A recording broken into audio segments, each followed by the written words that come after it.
আমরা defence lawyer হিসেবে চঞ্চলের পক্ষে বিজ্ঞ ট্রাইব্যুনালে দীর্ঘদিন আইনগত বিষয়গুলো উপস্থাপন করেছি।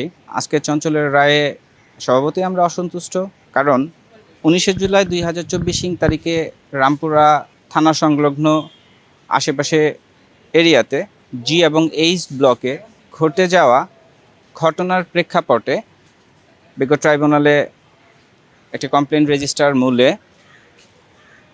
একটা আইসিটি বিডি কেস দাখিল হয়। এই কেসে 3টি অভিযোগে 5 জন আসামিকে অভিযুক্ত করা হয়। 5 জন আসামির বিরুদ্ধে চার্জ গঠন করা হয়। গ্রেফতারকৃত একজন আসামি চঞ্চল চন্দ্র সরকারের পক্ষে আমরা বিজ্ঞ ট্রাইব্যুনালে আমাদের যুক্তিতর্ক উপস্থাপন করেছি। এই মামলায় আয়সহ 14 জন সাক্ষীর জবানবন্দি এবং জেরা সম্পন্ন হয়েছে। কার্নিশে ঝুলে থাকা আমির হোসেনের যে ভিডিওটা, গুলি খাওয়ার যে ভিডিওটা ভাইরাল হয়েছে, সেই আমির হোসেন মৃত্যুবরণ করে নাই। এই আমির হোসেনের ভাইরাল ভিডিওতে চঞ্চলের উপস্থিতি ট্রাইব্যুনালে শনাক্ত করা সম্ভব হয় নাই।